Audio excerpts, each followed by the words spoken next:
आधी हकीकत आधा फसाना। सभी ग्रहों में सबसे ताकतवर, न्याय के देवता, कर्म फलदाता, जिनके नाम भर से देवता तक कांप उठते हैं, जिस पर उनकी सवारी भारी हुई, समझो उसका नाश तय। समझ तो गए होंगे।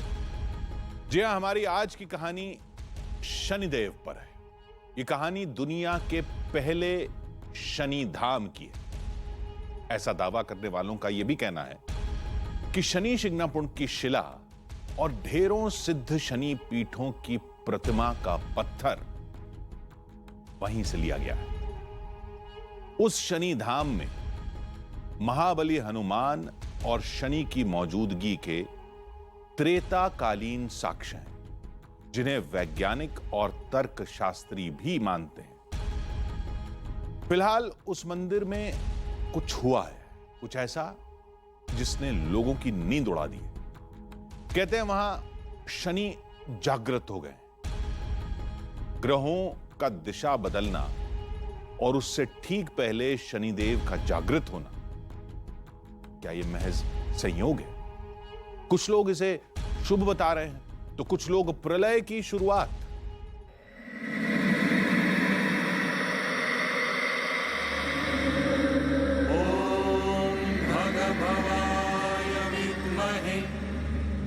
मृत्युरूपाय धीमहि तन्नो शनि प्रचोदयात्। शनि शुभ तो लाभ ही लाभ,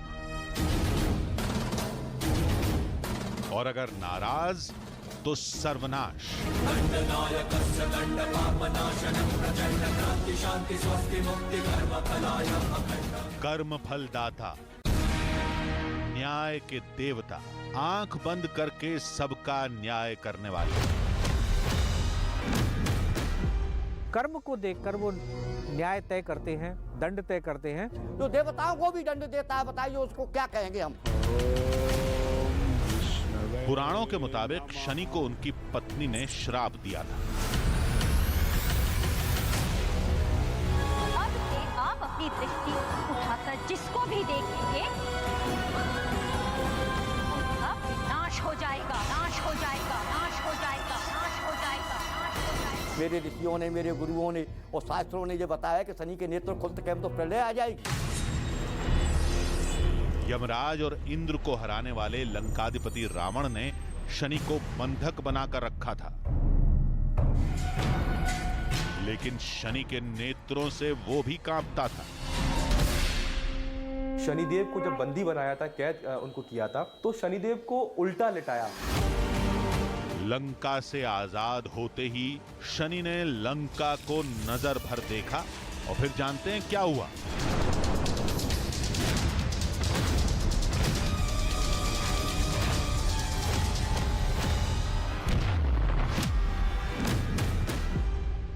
जैसे हनुमान जी ने उसको सीधा किया तो उलट पुलट लंका सब जारी और कूद पड़ा कभी सिंधु मचारी। सब लंका का विनाश सेकंडों में हो गया।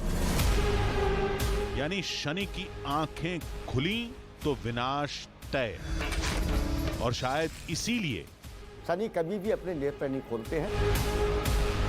ये दावे, ये कहानियां युगों से संत महात्मा सुनाते आए हैं। लेकिन फिर कलयुग में एक ऐसा वीडियो सामने आया जिसने तमाम पंडितों, सैकड़ों भविष्यवक्ताओं, धर्म के सभी जानकारों की नींद हराम कर दी।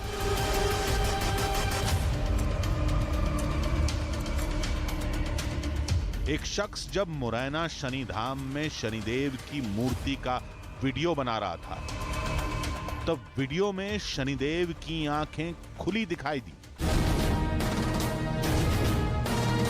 उसे यकीन नहीं हुआ तो वो वीडियो को फिर से सेट करता है, दोबारा मूर्ति की ओर कैमरा फोकस करता है, लेकिन ये क्या? शनि प्रतिमा की आंखें फिर से दिखती हैं, एकदम साफ, जैसे घूर रही, वो भी गुस्से से। बस ये वीडियो आया और तहलका मच गया। इस कलयुग में नेत्र खुले हैं तो निश्चित तौर पर कोई बड़ा शुभ संकेत भी हो सकता है। लेकिन सबके लिए ये शुभ संकेत नहीं है। देश में भयंकर विस्फोटक स्थिति पैदा हो जाएगी। देश के अंदर भयंकर उत्पात या समस्याएं खड़ी हो जाएंगी। विश्व युद्ध की संभावना भी हो सकती है। क्रोध की दृष्टि से देख रहे हैं तो शायद ही यहाँ कुछ बचेगा। आज हम जाएंगे उस चमत्कारी धाम में जहां कदम कदम पर नए रहस्य मिलेंगे, जहां खतरा आंखों के सामने होगा और सुलझाएंगे तस्वीरों में छुपी वो पहेली जिसके एक अर्थ में आरंभ है और दूसरे में अंत।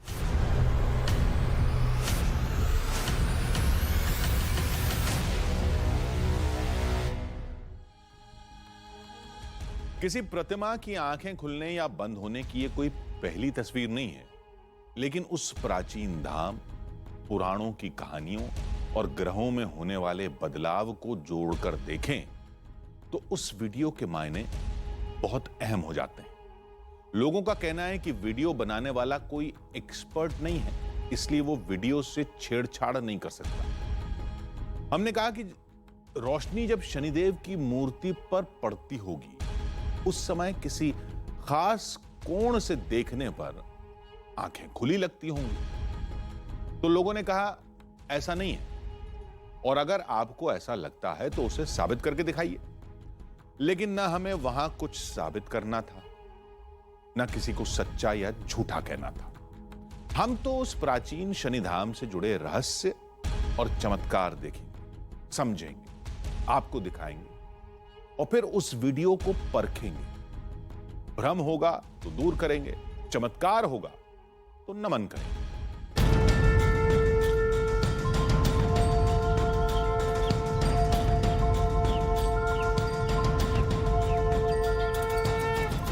उस वीडियो में ये दावा जिसने बनाया है कि मैंने उसको आंखें खुली देखी, तो हो सकता है क्योंकि वो व्यक्ति 10 वर्ष से अनवरत एक निर्धारित समय पर सुबह 3 बजे जगने के बाद, 4 बजे घर से निकलने के बाद, 5 बजे से पहले दर्शन कर लेता है।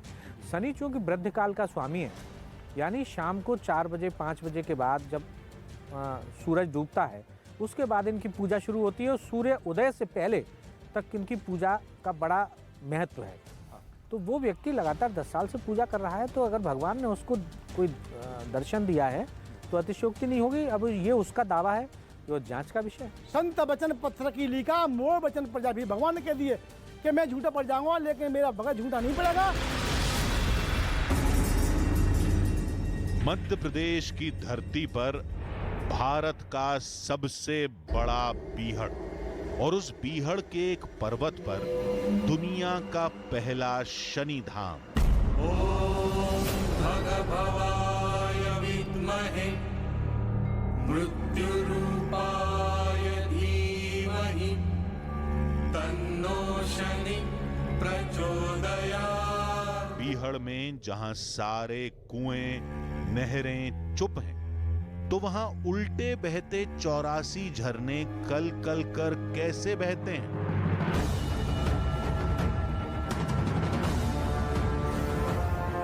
एक ही चट्टान से उभरी महाबली की प्रतिमा अपनी चट्टान छोड़कर खड़ी कैसे होती जा रही? शनिधाम के उस गुप्त तहखाने में कौन सा राज छुपा है? और वो कौन है जो रूप बदलता है, आता है और गायब हो जाता है? आधी हकीकत आधा फसाना की टीम आज उस शनिधाम में जा रही है जहां त्रेता काल के बाद दूसरी बार शनि ने आंखें खोली।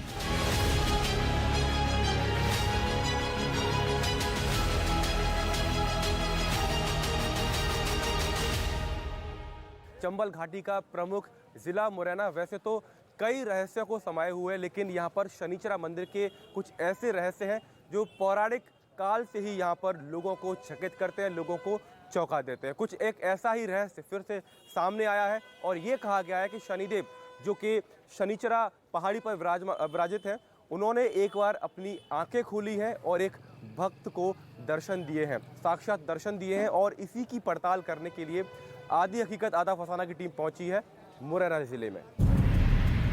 लोगों का दावा है कि ये दुनिया का इकलौता शनिधाम है जहां खुद शनि विराजमान है। लंका दहन के समय जब लंका नहीं जल रही थी, तब हनुमान जी ने अपनी दिव्य दृष्टि से देखा कि ये क्यों चमक रही है जलने के बाद। तो उन्होंने कहा यहाँ शनिदेव का वास है, और उनको वहाँ खोजा और खोज के यहाँ प्रक्षेपित किया। राजा विक्रमादित्य ने इस प्रतिमा की प्राण प्रतिष्ठा कराई। जब उनको ये दिव्य दृष्टि से आभास हुआ कि यहाँ शनि का घर है और शनि का मंदिर होना चाहिए और पूजा होनी चाहिए, तब राजा विक्रमादित्य ने इनकी प्राण प्रतिष्ठा कराई। तो ये त्रेता युगीन मंदिर है और यहाँ तमाम तरह के चमत्कार यहाँ देखे गए हैं लोगों द्वारा। शनि के दर्शन भी कई श्रद्धालुओं द्वारा किए गए हैं। मानते हैं लोग कि हाँ, शनिदेव की हम पर कृपा हुई है। हरिवंश पुराण के मुताबिक ये मंदिर त्रेता काल से यहाँ पर मौजूद है और ये शनि का पहला स्थान है जिसका एक सबूत देते हैं ये पीले फूल।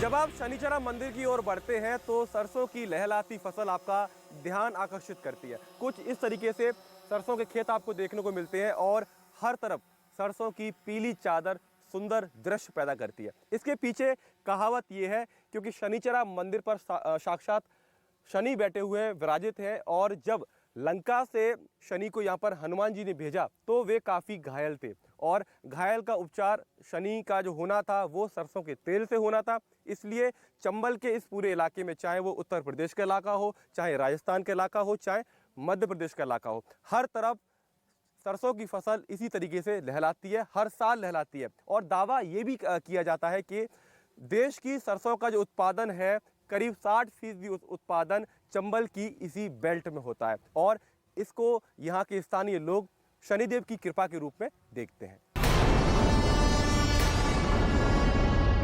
एती पर्वत का टुकड़ा टुकड़ा शनि के यहाँ आने और फिर यहीं वास करने का दावा प्रकट करता है, जिसे साबित करने के लिए लोग और वैज्ञानिक कई अद्भुत दावे पेश करते हैं।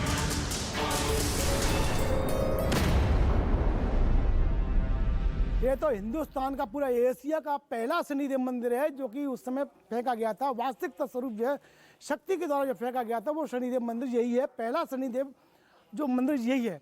सिंगापुर में जो शनिदेव मंदिर बनाया था वो शनिदेव मंदिर यहाँ से पत्थर लेके गए थे, यहीं से ओम शनिचरा नमः का जाप करते हैं, इसका नाम लेकर। इसकी हद में अगर कोई घुस आता है पहाड़ के एरिया में तो उसमें उस पर शनि नहीं रहेगा। शनि सिंगापुर की जो शिला है उसी एती पर्वत से ली जा गई है।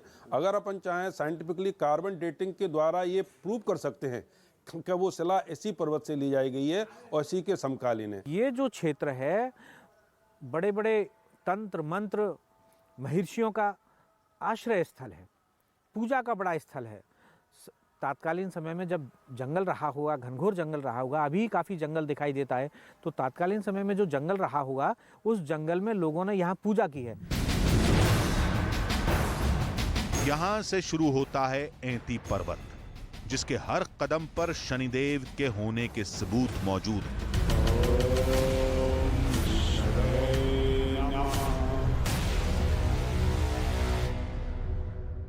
एती पर्वत पर हम जा रहे हैं 84 झरनों की तलाश में, और क्योंकि ये पहाड़ी इलाका है और हमको अब अपनी गाड़ी यहीं छोड़नी पड़ेगी, क्योंकि इसके आगे अगर आप देखेंगे तो आपको सिर्फ पेड़ पौधे और ऊंचा ऊंचा ऐसा पहाड़ का टीला ही दिखाई पड़ेगा। तो अब हम यहाँ से अपना सफ़र आगे का तय करेंगे और हम तलाश कर रहे हैं, खोज कर रहे हैं उन 84 झरनों की जिनकी उत्पत्ति शनिदेव के एती पर्वत पर आने के बाद हुई है। तो चलते हैं और तलाश करते हैं उन 84 झरनों की। प्राचीन कहानियों के मुताबिक महाबली हनुमान ने शनिदेव की प्यास बुझाने के लिए गुप्त गंगा और इन झरनों की रचना की थी।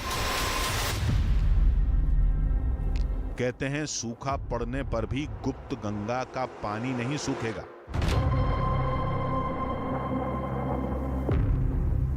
हमें उसी गुप्त गंगा और झरनों की तलाश थी जितना समझा था रास्ता उतना आसान भी नहीं था।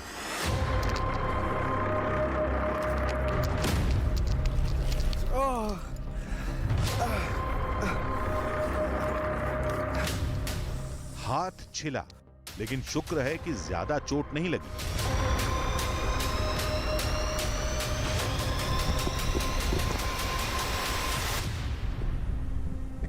ऐती पर्वत एक ऐसी जगह पर है जहाँ पर घने जंगल है, और जंगल भी हरे भरे नहीं, कटीले जंगल।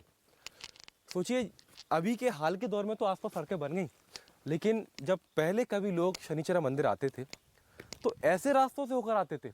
और ये कहा जाता है कि सम्राट विक्रमादित्य ने शनिदेव के आसपास, शनिचरा मंदिर के आसपास बहुत काम कराया, और ऐसा माना जाता है कि जो पथरीले रास्ते बनाए गए थे अब वो सदियों बाद ऊबड़ खाबड़ पत्थरों के इस रूप में यहाँ पर मौजूद है।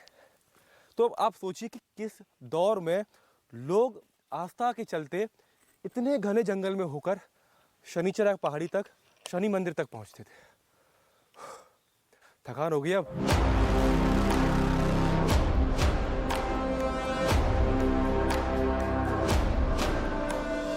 लोगों ने कहा था यह पूरा इलाका ऋषि मुनियों का इलाका था। अब उसके सबूत भी दिखने लगे थे।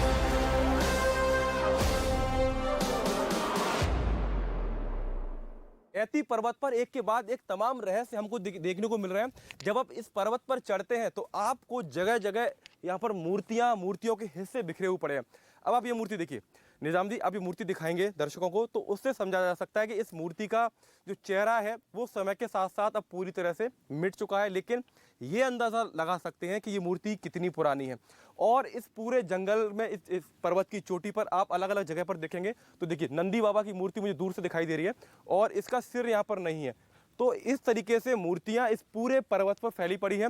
और जैसा कि इतिहास बताता है कि मुगल काल में तमाम मंदिर नष्ट किए गए थे, तो इस बात से बिल्कुल इनकार नहीं किया जा सकता कि यहाँ पर भी बहुत मंदिर रहे होंगे। और लोग ये दावा करते हैं कि मंदिरों को यहाँ पर तबाह किया गया था, और इसीलिए जो मूर्तियाँ, प्रतिमा थी, उनके अवशेष आज भी ऐती पर्वत की चोटी पर मौजूद हैं। और आप यहाँ पर जहाँ जाएंगे आपको हर तरफ पत्थर की शिलाएं, मूर्तियां, उनके अवशेष हर तरफ यहाँ पर बिखरे पड़े हैं।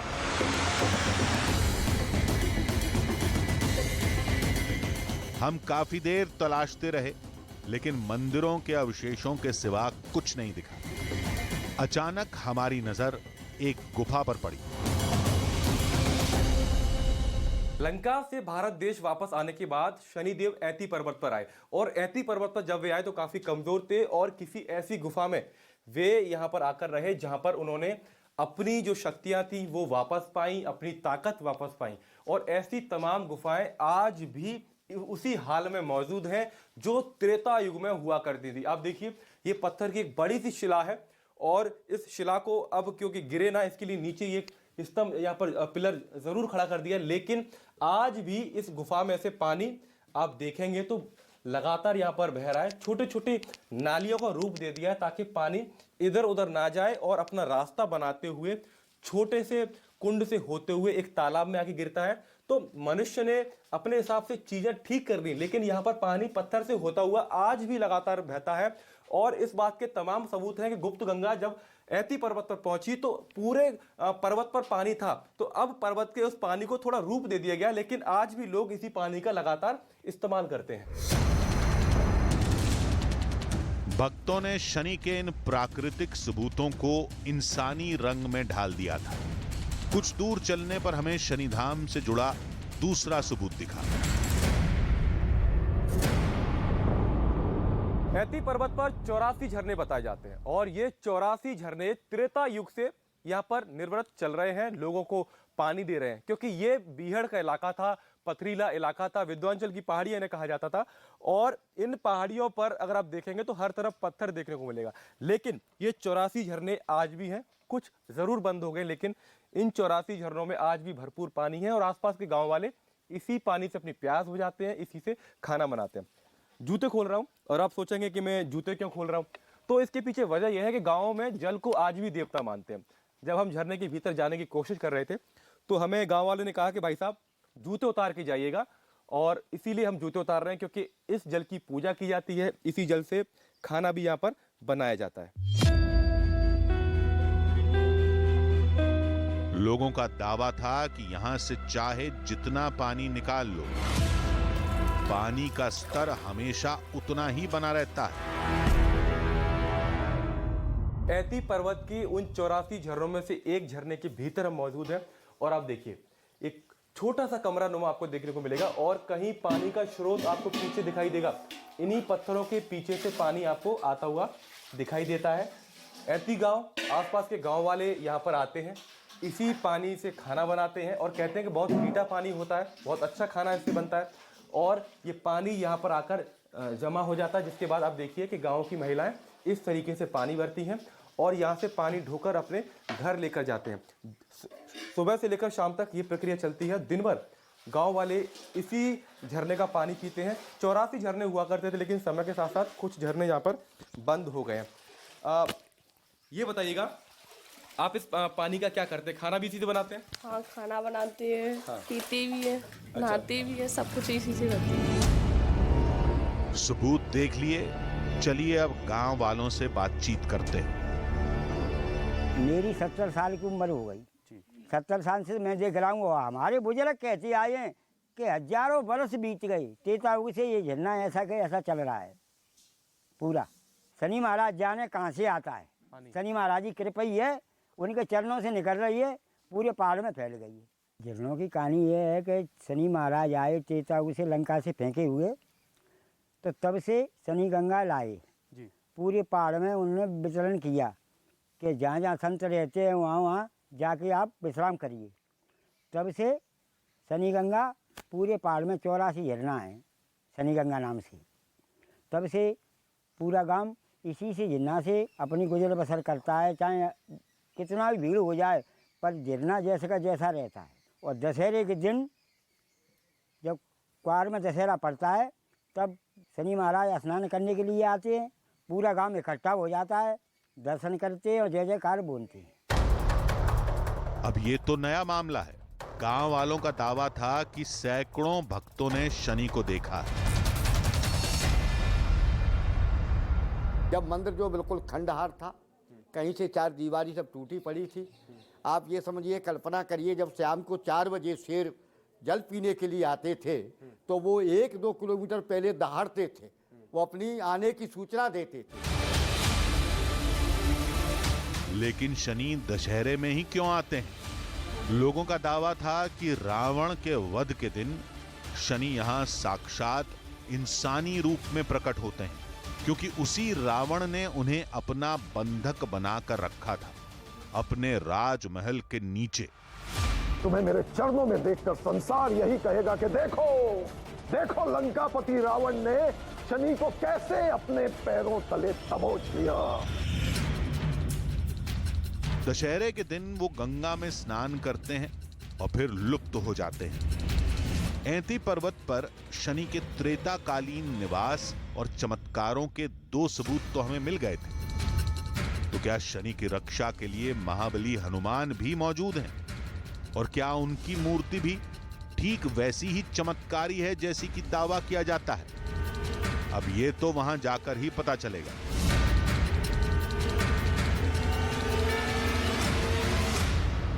ऐती पर्वत पर एक तरफ शनिदेव का मंदिर है, तो चंद कदमों की दूरी पर ही पौड़े सरकार यानी हनुमान जी का मंदिर है। और इसके पीछे एक दिलचस्प कहानी किस्सा है। कहा जाता है कि लंका दहन के दौरान जब हनुमान लंका जलाने गए तो जला नहीं पा रहे थे, क्योंकि रावण ने शनिदेव को वहां पर बंदी बना के रखा हुआ था, अपने आसन के नीचे पैरों के तले रखा हुआ था, और हनुमान ने शनिदेव को मुक्त कराया। मैं हनुमान हूं, वही वानर जिसे तुमने शनि को दंडित करने भेजा था। और आज मैं तुमसे कह रहा हूं, शनि को किसी भी प्रकार का कष्ट मत देना। उसके बाद ये कहा जाता है कि हनुमान जी ने शनिदेव को फेंका और वो येती पर्वत पर आए, लेकिन ये एकदम बीहड़ का इलाका था, सुनसान इलाका था। तो शनिदेव ने कहा कि हनुमान जी, ये आपने मुझे कहाँ ला के रख दिया, यहाँ पर तो मेरे पिता सूर्य का जो वेग है, उनका जो तेज है, वो मैं सहन नहीं कर पाता। ऐसे में हनुमान ने कहा कि आप पहुंचिए महाराज, मैं भी आपके पीछे चलते चलते आता हूँ। तो ये कहा जाता है कि उसके बाद खुद हनुमान यहाँ पर आए और वे फिर इस मंदिर में, जिसको पौड़े सरकार का मंदिर कहा जाता है, यहाँ पर आकर विराजित हुए। और जो मूर्ति हम आपको दिखाने जा रहे हैं, इसको लेकर भी तमाम किस्से हैं, तमाम कहानियां हैं। हनुमान के जीवित रूप में मंदिरों में आने की कई कहानियां प्रचलित हैं। ऐसी ही एक कहानी यहां भी है। जब हनुमान जी ने शनि भगवान को लंका से यहाँ भेजा था, तो शनि भगवान ने अपनी सारी शक्तियाँ यहाँ प्राप्त की, इसलिए पर्वत शनि मंदिर के नाम से जाना जाता है। फिर शनि भगवान ने कहा कि हम आपसे मिलना चाहते हैं, आप हमसे मिलने आइए। तो युद्ध के पश्चात हनुमान जी शनि भगवान से मिलने आए तो वो बहुत हारे थके हुए थे। उन्होंने कहा युद्ध में बहुत परेशान हो गया हूँ मैं, तो मैं थोड़ा विश्राम करना चाहता हूँ। तो हनुमान जी ने यहाँ पे विश्राम किया। प्राचीन कहानियों के मुताबिक महाबली यहां रहकर शनि को सूर्य के तेज और गुस्से से बचाते हैं। अब जरा इसको विज्ञान और भूगोल की दृष्टि से समझने की कोशिश करते हैं। ये कहा जाता है कि जो पौड़े सरकार का मंदिर है, ये पूर्व की दिशा में है। जब सूर्य सुबह उगता है और सूर्य उदय के बाद जब पहली किरण पड़ती है, तो उसका तेज शनि महाराज पर ना पड़े, उससे पहले ये मंदिर है। और सूर्य का तेज पहले पौड़े सरकार यानी हनुमान जी सहन करते हैं, क्योंकि जब लंका से शनिदेव को यहाँ पर फेंका गया तो वे काफी कमजोर हो गए थे। यानी शनि को बचाने के लिए और अपने दोस्त की रक्षा करने के लिए पौड़े सरकार यहाँ पर हैं और सूर्य का जो तेज है उसको सहन करते हैं। क्या आप कुछ समझे? नहीं तो फिर से समझाते हैं। शनि उल्का पिंड की तरह बीहड़ में गिरे और पहाड़ पर गड्ढा हो गया। वहीं मुरैना का शनि मंदिर बना। वहां सूर्य की पहली किरण शनि पर पड़ती, तब महाबली दोनों के बीच ऊंचाई पर प्रकट हो गए। अब सूर्य की पहली किरण उन पर पड़ती, उसके बाद शनि पर उनका तेज पड़ता है। महाबली हनुमान का शनि को फेंकना और शनि का इस बीहड़ में गिरना और हनुमान का शनि को सूर्य से बचाना, ये तो पौराणिक कहानी है। लेकिन शनि और महाबली की मूर्तियों का ठीक उसी तरह प्रकट होना क्या सिर्फ इत्तेफाक है? लोग अपने दावों में एक और कहानी जोड़ते हैं। चलिए वो सुनते हैं। हनुमान जी के गुरु थे सूर्यदेव, उनके पिता थे हनुमान जी के गुरु थे। तो हनुमान जी ने जहाँ भी कार्य किया है ना, संधि का ही कार्य किया है। उन्होंने अपने गुरु को सब तरह से उनके बारे में बताया। तब सूर्यदेव ने कहा कि हाँ, मैं अपने पुत्र से द्वेष नहीं रखता हूँ, लेकिन मेरे पुत्र के उग्र स्वभाव के कारण या शनि भगवान क्रूप थे, इस कारण उन्हें ग्लानि हो गई थी। जब उनकी शक्तियों का पता चला तो फिर उन्होंने उस पुत्र में स्वीकार किया उन्हें। तो यानी हनुमान जी की वजह से पिता पुत्र में मित्रता हो गई। लोगों का दावा है कि यहां कुछ जरूर होने वाला है। शायद तभी हनुमान जी की गुप्त मूर्ति धीरे धीरे खड़ी होती जा रही है। हमने हनुमान जी को ऐसे ही देखा, इस रूप में देखा है। जब हम बचपन में चूल्हा चढ़ाते थे ना, तो इनके पैर नहीं दिखते थे, अब इनके पैर क्लियर दिखने लगे हैं। इतना हमने परिवर्तन देखा है कि पैर इनके क्लियर दिखने लगे हैं। पहले यहाँ पर सिर्फ सिर दिखता था और ऊपर वाला पैर हल्का दिखता था, नीचे वाला बिल्कुल नहीं दिखता था। अंदाज से सिंदूर लगाते थे, अब वो क्लियर दिखता है। तो समय के साथ साथ क्या बदलाव हो रहा है मूर्ति में? मूर्ति ऊंचाई पे हो गई है, मूर्ति थोड़ी उठ गई है। कुछ कहानियां सुनी, कुछ दावे देखे। अब महाबली हनुमान की मूर्ति हकीकत में बढ़ रही है या नहीं, इस दावे को सुना और समझा जा सकता है, परखा नहीं जा सकता। पौड़े हनुमान से कुछ दूर पर हमारी असली और अंतिम मंजिल है, और वो रहस्य है जो हजारों लोगों को यहां खींच लाता है, जैसे हमें खींच लाया है।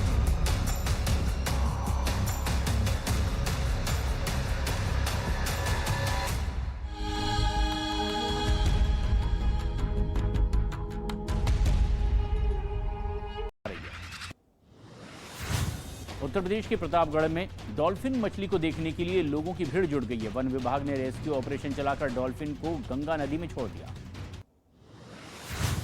बिहार के जमुई में एक घर में सांप दिखने से दहशत मच गई है। कड़ी मशक्कत के बाद इसको रेस्क्यू किया गया। बिहार के दरभंगा में पुलिस ने 7 आरोपियों को हथियारों के साथ गिरफ्तार कर लिया है। आरोपियों से बंदूक समेत 25 जिंदा कारतूस भी बरामद किए गए। जमीन विवाद की वजह से वारदात को अंजाम देने की प्लानिंग बना रहे थे। राजस्थान के जोधपुर में एक आदमी को लोगों ने बेरहमी से पीटा है। डंडे बरसाने का वीडियो भी सोशल मीडिया पर वायरल हो गया। कोलकाता में आईएसएफ के समर्थकों ने हंगामा किया है। सभा के आयोजन से पहले ही यहां पत्थरबाजी भी शुरू हो गई। पुलिस के रोकने के लिए लाठीचार्ज करना पड़ा। टीएमसी कार्यकर्ताओं पर हमले का आरोप है। भारत की पहली नेजल कोरोना वैक्सीन 26 जनवरी को लॉन्च होगी। भारत बायोटेक ने इसे तैयार किया है। कलवरी क्लास की 5वीं पनडुब्बी समंदर में गोता लगाने के लिए पूरी तरह से तैयार है। 23 जनवरी को इसे नौसेना के बेड़े में शामिल किया जाएगा। पाकिस्तान में शहबाज सरकार ने बलूचिस्तान की बोली लगाई है। आर्थिक संकट से गुजर रहे पाकिस्तान को कर्ज चुकाने की अब चिंता बढ़ते जा रही है। रूस की सेना ने हवाई हमला कर यूक्रेन के टैंकों को तबाह कर दिया है। टैंक तबाह करने का वीडियो भी सामने आया है। पेरू में सरकार के खिलाफ अब प्रदर्शन और तेज हो गए हैं। लीमा में 11,800 पुलिसकर्मियों को तैनात कर दिया गया है। आंदोलन शुरू होने के बाद से ही अब तक 53 लोगों की इसमें मौत हो चुकी है।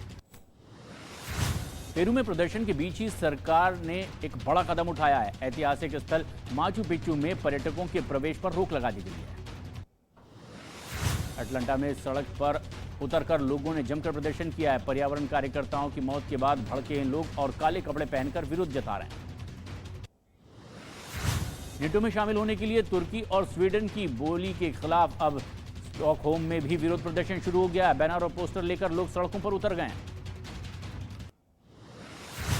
रूस को लेकर अमेरिका का एक बड़ा दावा सामने आया। युद्ध छिड़ने पर रूस एक साथ 300 परमाणु बम से अमेरिका पर हमला कर सकता है।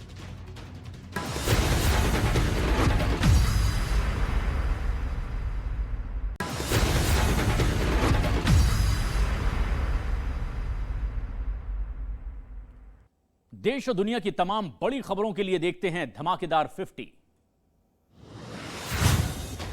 पहाड़ों पर बर्फबारी का दौर लगातार जारी है। ऐसे में बर्फबारी के बीच में बद्रीनाथ धाम बर्फ की मोटी परत से ढका हुआ नजर आया। जम्मू कश्मीर का रामबन नेशनल हाईवे 7 घंटे बाद खुला है। दोनों तरफ से आ रही गाड़ियों की आवाजाही अब शुरू हो गई है। जम्मू कश्मीर के किश्तवाड़ में भारी बर्फबारी के बीच में सेना के जवान तैनात हैं। कड़ाके की ठंड के बीच में गश्त लगाते जवानों का वीडियो भी सामने आया। जम्मू कश्मीर के कई हिस्सों में बर्फबारी का सिलसिला लगातार जारी है। अनंतनाग में भारी बर्फबारी की वजह से पहाड़ सफेद चादर से ढके नजर आए। उत्तराखंड के चमोली में घरों और गाड़ियों पर बिछी बर्फ की सफेद चादर। पर्यटकों के साथ कारोबारियों के भी चेहरे खिले। उत्तराखंड के उत्तरकाशी में लगातार हो रही बर्फबारी से कई रास्ते बंद हो गए। गंगोत्री हाईवे पर बर्फ हटाने के काम में प्रशासन जुटा है। हिमाचल प्रदेश के धर्मशाला में पहाड़ों के साथ साथ निचले इलाकों में भी बर्फबारी हो रही है। 1 डिग्री सेल्सियस तक तापमान दर्ज किया गया है। लोगों का घर से निकलना मुश्किल हो चुका है। उत्तराखंड के ओली में सड़क पर बर्फ जमने की वजह से लोगों की मुसीबतें बढ़ गई। रास्ता खोलने के लिए मशीनों का भी सहारा लिया जा रहा है। उत्तराखंड के चमोली में भारी बर्फबारी के बाद में नजारा बेहद खूबसूरत दिखाई दे रहा है। जहां पहाड़ हैं, घर, गाड़ी सब कुछ चांदी से चमकते दिखाई दे रहे हैं। जम्मू के कटरा में भारी बर्फबारी के बीच में वैष्णो देवी के दर्शन करने के लिए भक्त पहुंच रहे हैं। दूर दूर से आए श्रद्धालु बर्फबारी का भी लुत्फ उठाते दिखाई दे रहे हैं। जम्मू के पटनी टॉप और नत्था टॉप में भी बर्फबारी का सिलसिला लगातार जारी है। दूर दूर से पहुंच रहे हैं यहाँ सैलानी और बर्फबारी का लुत्फ उठा रहे हैं। लखनऊ में बीजेपी कार्य समिति की बैठक जारी है। बैठक में मुख्यमंत्री योगी आदित्यनाथ, मंत्री दयाशंकर मिश्रा और यूपी बीजेपी के अध्यक्ष भी शामिल हैं। समाजवादी पार्टी के महाराष्ट्र प्रदेश अध्यक्ष अबू हासिम आजमी को जान से मारने की धमकी मिली है। अबू हासिम आजमी के पीए के एक नंबर पर धमकी भरा फोन आया था। श्रद्धा मर्डर केस में दिल्ली पुलिस बहुत जल्द अब चार्जशीट दाखिल कर सकती है। दिल्ली पुलिस ने ड्राफ्ट तैयार कर लिया है। जनवरी की किसी भी तारीख को ये चार्जशीट दाखिल की जा सकती है। भारतीय कुश्ती संघ के खिलाफ केंद्र सरकार ने बड़ा एक्शन लिया है। खेल मंत्रालय ने WFI यानी कि रेसलिंग फेडरेशन ऑफ इंडिया की सभी गतिविधियां सस्पेंड कर दी है। हिमाचल प्रदेश में सरकार ने 16 अधिकारियों का तबादला कर दिया है, जिसमें 4 IAS, 4 IPS और 8 राज्य प्रशासनिक सेवा के अधिकारी शामिल हैं। राम की नगरी अयोध्या पहुंचे इंदौर से 1000 श्रद्धालुओं, जिनका ढोल नगाड़े के साथ में फूलों की बारिश के साथ स्वागत किया गया। दिल्ली में 26 जनवरी के मौके पर झांकी निकालने के लिए तमाम तैयारियां चल रही है और गणतंत्र दिवस पर सभी राज्यों के कलाकार अपनी प्रस्तुति के जरिए रंग बिखेरने के लिए तैयार हैं। जम्मू कश्मीर के राजौरी में गणतंत्र दिवस से पहले ही हाई अलर्ट जारी कर दिया गया है। सुरक्षा के पुख्ता इंतजाम किए गए हैं। जवानों ने गाड़ियों की तलाशी भी ली है। उत्तराखंड के पिथौरागढ़ में भूकंप के झटके महसूस किए गए हैं। रिक्टर स्केल पर 3.8 इसकी तीव्रता मापी गई है। जम्मू के निर्वाल में 2 धमाके एक के बाद एक हुए हैं। जांच इसमें तेज हो गई है। मामले में 6 लोगों को हिरासत में लिया गया और पूछताछ जारी है। सुरक्षा एजेंसियों ने बताया कि दोनों धमाके 20 मिनट के अंदर ही हुए। जम्मू कश्मीर के उपराज्यपाल मनोज सिन्हा ने जम्मू के नरवाल में हुए विस्फोट की कड़ी निंदा की है। जिम्मेदार लोगों की पहचान कर सख्त कार्रवाई के निर्देश भी दिए। जम्मू कश्मीर के पुलवामा में सुरक्षा बल ने एक गांव में आतंकियों के छिपे होने की खबर मिली। जवानों ने यहां गुलजारपुरा इलाके में घेराबंदी कर ली और तलाश लगातार जारी है। पश्चिम बंगाल के दक्षिण 24 परगना में भांगड़ में बमों का एक जखीरा बरामद किया गया है। बम TMC नेता के घर के पास से ही बरामद किया गया है। उत्तर प्रदेश के बस्ती से सांसद खेल महाकुंभ के खिलाड़ियों के बीच मारपीट भी हुई है और मारपीट का वीडियो सोशल मीडिया पर वायरल हो गया। यूपी के शाहजहांपुर में पुलिस ने 6 बदमाशों को गिरफ्तार कर लिया है। भारी मात्रा में हथियार और लूट का सामान भी इनसे जब्त किया गया है। बदमाशों पर 12 से ज्यादा केस दर्ज। उत्तर प्रदेश के आजमगढ़ में मुठभेड़ के दौरान एक इनामी बदमाश पकड़ा गया है। हत्या और लूट की कई वारदातों को अंजाम देने का इस पर आरोप है।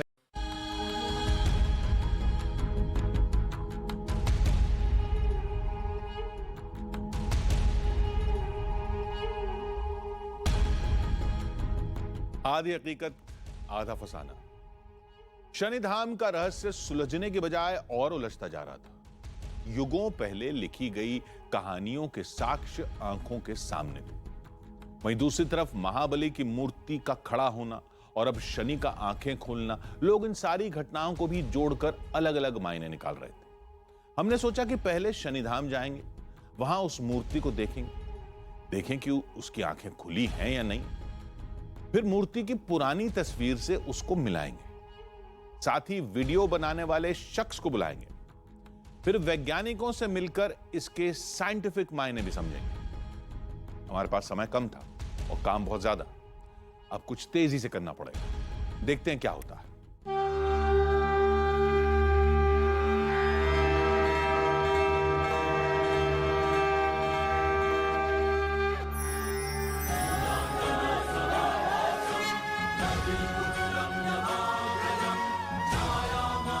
शनि धाम। प्राचीन कहानियों के मुताबिक ये जगह शनि का इकलौता घर है, जहां शनि खुद विराजमान है। मुरैना के शनिदेव मंदिर की ख्याति प्रसिद्धि इस कदर है कि आप अंदाज़ा लगाइए कि मुरैना बेहड़ यानी चंबल का इलाका है और आसपास सिर्फ घना जंगल हुआ करता था। आसपास सिर्फ चंबल और डाकू डकैत की मौजूदगी के बाद भी यहाँ पर हजारों की तादाद में शनि के श्रद्धालु यहाँ पर पहुँचते हैं। आने जाने का कोई रास्ता नहीं होता था। आज के समय में ज़रूर यहाँ पर तमाम साधन है, लेकिन ऐसा भी समय था कि दशकों पहले बेहड़ होने के बावजूद भी जंगल में हजारों की तादाद में श्रद्धालु यहाँ पर पहुँचते थे और शनिदेव के दर्शन करते आ रहे हैं दशकों से। हमने सोचा कि मंदिर के किसी खास हिस्से से देखने पर आंखें खुली दिखती होंगी, और ये तब होता होगा जब प्रतिमा की आंखों पर सूरज या बल्ब की रोशनी पड़ती होगी। हमने मंदिर के कई हिस्सों से वीडियो बनाए, लेकिन हमें कहीं से भी शनिदेव की आंखें खुली नहीं दिखी। आप कितने भी कष्ट में हो, शनि जैसा कोई दयालु नहीं है।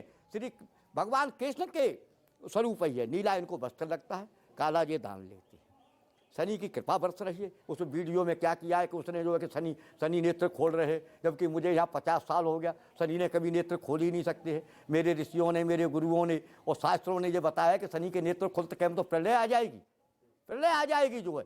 क्योंकि जो बहुत बड़ा देवता है संसार में, इसकी बराबर कोई देवता नहीं है जो देवताओं को भी दंड देता है। बताइए उसको क्या कहेंगे हम, जो देवताओं को भी दंड।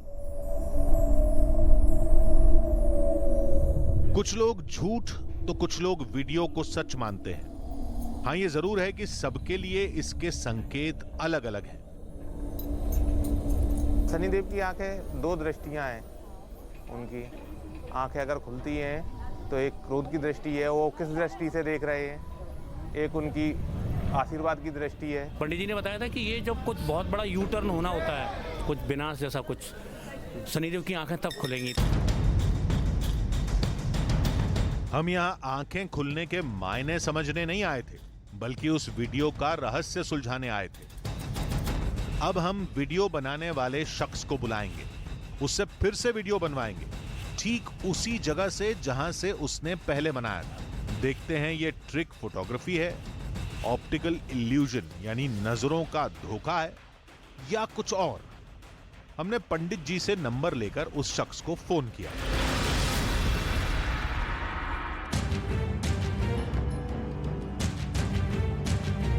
भक्तों की भीड़ छट चुकी थी। हमने सोचा कि उस शख्स के आने से पहले मूर्ति को पास से देख लेते हैं, इसी बहाने आपको भी त्रेताकालीन शनिदेव के दर्शन करा देंगे। बड़ी आंखें, तनी हुई मूछें, हाथ में दंड और भावहीन चेहरा, ठीक किसी न्यायाधीश की तरह सबको कर्मों पर आंकते। ये हैं कर्म फल दाता शनि। शनिचरा मंदिर त्रेता युगीन है और त्रेता युगीन है शनिचरा मंदिर के भीतर लगी शनिदेव की प्रतिमा। और प्रतिमा का एक एक अंग हम आपको दिखाएंगे, और जैसा कि दावा किया गया कि इसी प्रतिमा ने आंखें खोली, तो उसी प्रतिमा के बारे में आपको पूरी दास्तान सुनाएंगे कि ये प्रतिमा यहाँ पर शनिचरा मंदिर में कैसे पहुंची। जब आप इस प्रतिमा को देखेंगे तो ये कहा जाता है कि पूरी दुनिया में ये इकलौती शनिदेव की ऐसी प्रतिमा है जिसके ऊपर माथे पर शनिदेव के अर्धचंद्र आपको दिखाई देता है। जैसा कि माना जाता है कि शनिदेव काफी गुस्सैल देव थे, तो ऐसे में शंकर भगवान ने उनको अर्धचंद्र दिया जिससे वो थोड़े शांत रहे, उनका मन थोड़ा शांत रहे।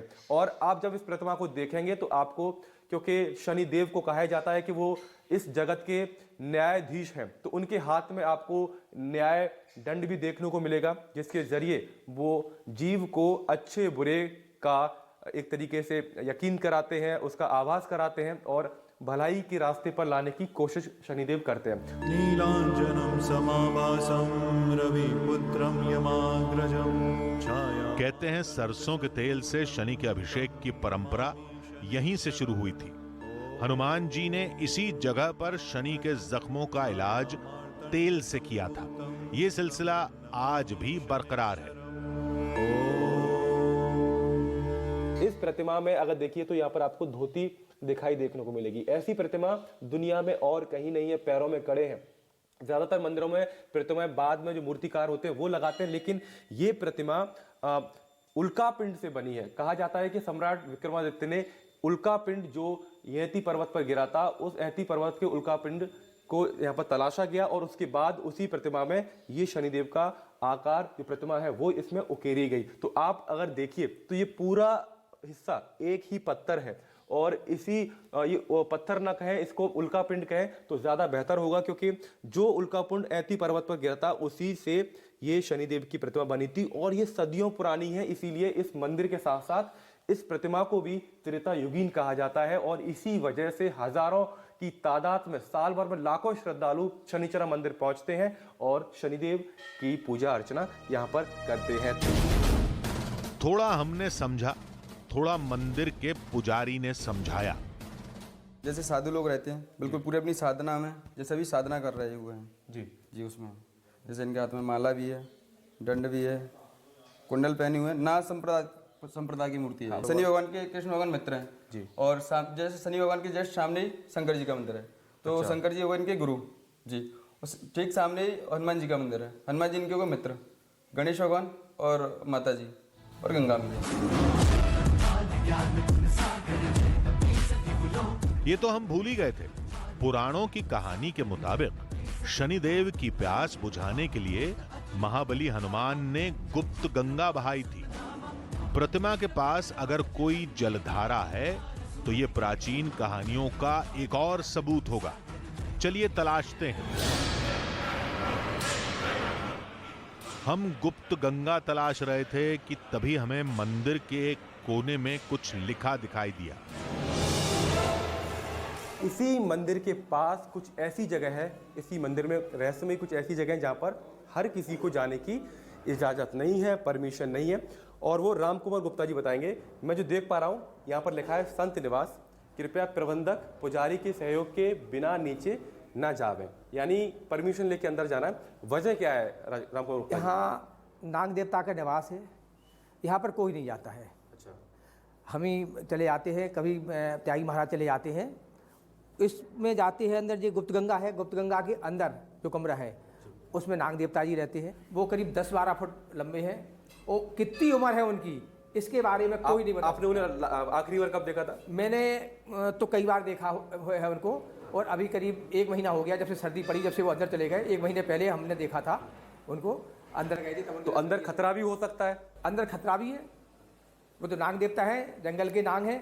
अगर कोई कुछ परेशानी हो गई उन्हें तो खतरा भी हो सकता है। देखिए, नाग देवता साक्षात अंदर है ऐसा दावा करते हैं। और अब अंदर जाएंगे। गुप्ता जी जरा इसको हटा लेते हैं और अंदर प्रवेश करते हैं, लेकिन मैं आपके बाद ही प्रवेश करूंगा, मैं आपके पीछे चलूंगा। ओम नाग देवताय नमः, ओम नाग देवताय नमः।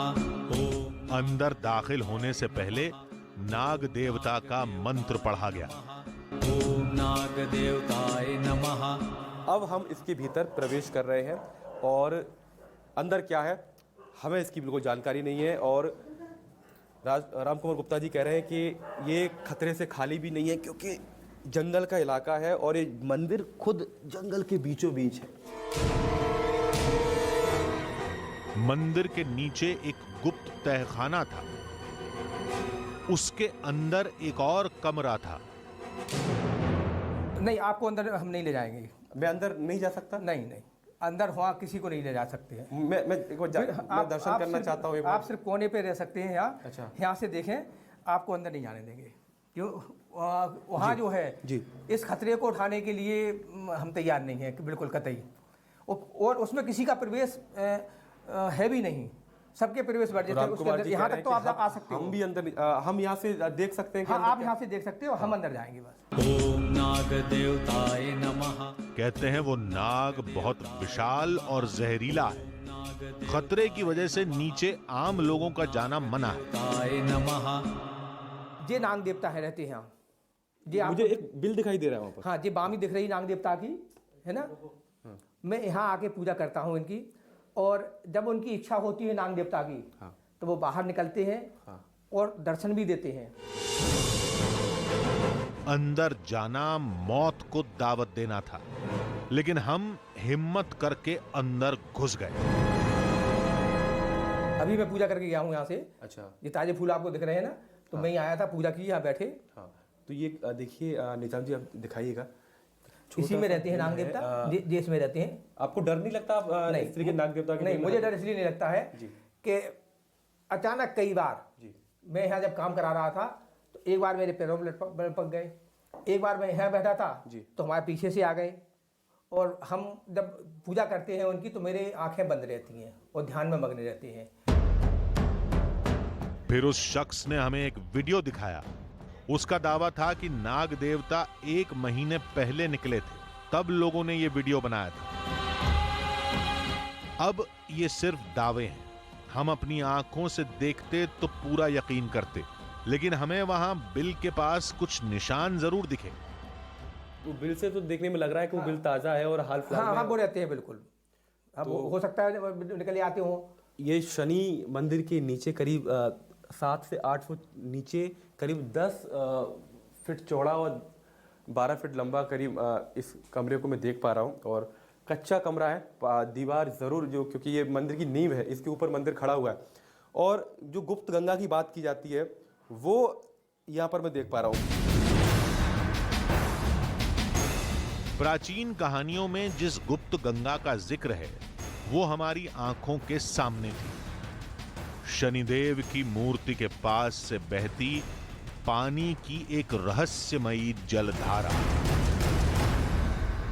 शनि मंदिर के नीचे एक छोटी सी कोठरी है जिसको संत निवास कहते हैं, और संत निवास के पास से ही बहती है गुप्त गंगा। ये पानी, ये जल की धारा कहाँ से आ रही है इसकी जानकारी हमें तो नहीं है। ये पानी कहाँ से आता है, और मैंने ये सुना कि 12 महीने यहाँ पर जब भीषण गर्मी पड़ती है, बीहड़ का इलाका है, तब भी इसी तरीके से ये गुप्त गंगा बहती रहती है। इस गुप्त गंगा का ही यहाँ बहुत बड़ा महत्व है। चाहे जितनी गर्मी हो, कुछ भी हो, लेकिन ये गुप्त गंगा हमेशा बहती रहती है। इस गुप्त गंगा का पानी कहाँ से आ रहा, इसकी खोज कोई नहीं कर पाया। मंदिर सबसे ऊपर है चोटी पे, और अपन सभी चोटी पे खड़े हैं, बिल्कुल, और पर्वत और नीचे है। अगर नीचे खड़े होते तो अपन को मालूम होता कि पानी नीचे बह के आ रहा, लेकिन अब सबसे चोटी पे है, उसके बाद भी ये पानी निरंतर चलता रहता है, तो किसी को पता नहीं है कि कहाँ से आ रहा। अब तक लोगों ने जो भी कहानियां सुनाई वो सब सच निकली थी। अब हमें इंतजार था उस शख्स का जिसने वो वीडियो बनाया था। जिस शख्स ने वीडियो बनाया उनका दावा यह है कि उस वक्त बहुत भीड़ भी थी, लेकिन सिर्फ उनके मोबाइल फ़ोन में ही शनिदेव ने आंखें खोली, और जब उन्होंने मोबाइल हटाकर देखा तब भी उन्हें शनिदेव की आंखें खुली हुई दिखाई दी। जी भैया, आपने कॉल किया था मुझे? अच्छा, अशोक जी आप ही हैं? हाँ, अरे अशोक जी, मैं अशोक परियार हूँ। अच्छा, वो वीडियो आपने बनाया उसे? हाँ, मैंने बनाया था। अच्छा, एक बार चलिए हमको दिखा दीजिए कौन सी जगह थी, कहाँ पर आपने वीडियो बनाया था। जी जी जी। हमने अशोक से उस दिन की कहानी पूछी। मैं हमेशा वीडियो बनाता हूँ, हमेशा हर मतलब 10 साल से मैं यहाँ लगातार आ रहा हूँ। तो मैं 10 साल से लगातार आ रहा हूँ, तो हर बार मैं वीडियो बनाता हूँ, क्योंकि हमारे कुछ दोस्त हैं, साधक भी हैं, पूजा पाठ वाले हैं, जिनको टाइम नहीं मिलता, वो यहाँ नहीं आ पाते हैं। तो उनके लिए मैं स्टेटस पर वीडियो थोड़ा सा लगा लेता हूँ। तो मैं जैसे ही वहाँ 31 तारीख को मैं आया, तो 31 तारीख को मैं बाहर दर्शन यहाँ से अंदर दर्शन करने के बाद मैं बाहर खड़ा हुआ यहाँ। तो मैंने यहाँ से इस तरह से वीडियो बनाया मैंने भगवान का।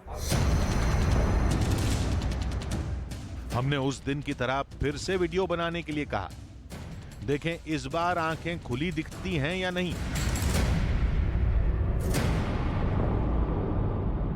आपने आसपास के लोगों को उस समय बताया? नहीं, मैं मेरे को क्या यकीन नहीं हो रहा था कि आंखें खुल सकती हैं। ऐसा भी होता कभी, मैं 10 साल से लगातार आ रहा हूँ, तो मैंने 10 साल में मतलब कभी आंखें खुली नहीं देखी भगवान श्री शनिदेव की, मैंने कभी नहीं देखी।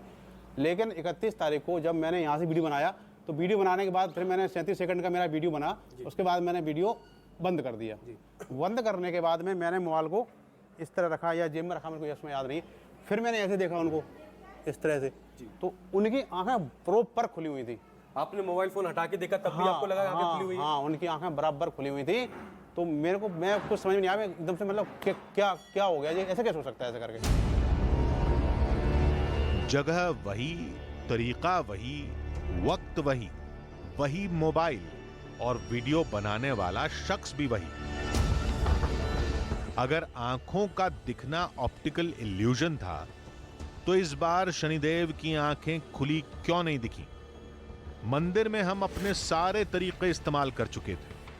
अब इसका जवाब तो किसी एक्सपर्ट से पूछना पड़ेगा। पत्थर की प्रतिमा है वो, और उसमें जो आई जो हैं, तो आईब्रो हैं, तो वहाँ एक लाइन है भाई, क्या है, अपर एंड लोअर आई के बीच में जो लाइन रहती है, तो चूँकि रॉक है, स्टोन पार्टिकल्स है, उस पर मस्टर्ड ऑयल अपन गिराते हैं। मस्टर्ड ऑयल में क्या रहता है, एल्कलाइल आइसोथायोसाइनेट एक केमिकल कंपाउंड में पाया जाता है। इसमें सल्फर की मात्रा बहुत ज़्यादा रहती है। तो जब वो केमिकल कंपाउंड स्टोन पार्टिकल से रिएक्ट होगा, मॉइस्चर भी रहता है वहाँ, उस स्थिति में क्या होगा, जो क्रिस्टल हैं वो डाउन मोशन में वहाँ से स्लाइड होना शुरू होते हैं। जब क्रिस्टल डाउन मोशन में स्लाइड होंगे तो एक छोटी सी लाइन बन जाएगी वहाँ। तो हो सकता है वहाँ देखने वालों को ऐसा लगा हो कि इस प्रकार का रिफ्लेक्शन हुआ हो लाइट का, कि उनको लगा हो एकदम उनकी आईब्रो खुल गई, वो आँखें उनकी दिखने लगी या चमकने लगी। वैज्ञानिक स्तर पर तो उस वीडियो को देखने के बाद ऐसे प्रतीत होता है।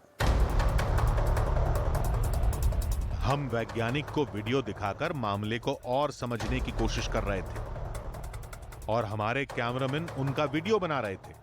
तभी उन्होंने ऐसी बात कही जिसने रहस्य को फिर से उलझा दिया। इतनी क्लियर इमेज ये प्रैक्टिकली पॉसिबल नहीं है। स्टोन पार्टिकल्स में बेसिकली रॉक पार्टिकल हो, सॉइल पार्टिकल्स होते तो एक बार अपन थोड़ा सा मान भी सकते थे, लेकिन रॉक पार्टिकल्स में ये प्रैक्टिकली पॉसिबल नहीं, किसी भी कीमत से पॉसिबल नहीं। बाकी दिख तो रहा है आपके वीडियो में, तो क्लियर दिख रहा है कि आइज है वो उनकी ओपन हुई है एकदम। वीडियो तो बता रहा है इस चीज़ को, क्लियरली बता रहा है कि जो आइज हैं वो एकदम ओपन हो गई, जाके क्लियर ओपन हुई है। शनिधाम की इन घंटियों की गूंज, जयकारों के उद्घोष, धुएं में घुली भक्ति, दिए से उठता आस्था का आलोक और भक्तों की ये कतार किसी विज्ञान या किसी तर्क की मोहताज नहीं है। आंखें खुली हैं या नहीं, शनिधाम त्रेता काल का है या नहीं, आप माने या न माने, लेकिन ये भक्त यहां आते रहेंगे और ये सवाल पूछते रहेंगे कि अगर ये सब भ्रम है तो धाम से जुड़ी पुराणों की हर कहानी के साक्ष्य ऐती पर्वत और धाम में हर जगह क्यों और कैसे मौजूद है। जवाब आप खुद सोचिए।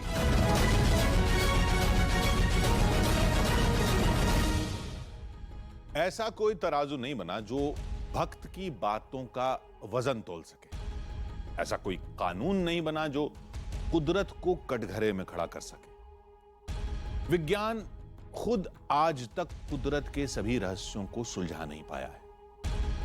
माना विज्ञान जरूरी है जिंदगी के हर हिस्से में, लेकिन इतना नहीं कि हमें हमारी जड़ों से उखाड़ दे। शनिदेव के आंखें खोलने के दावे का सच या झूठ या भ्रम होने का फैसला हम नहीं कर सकते।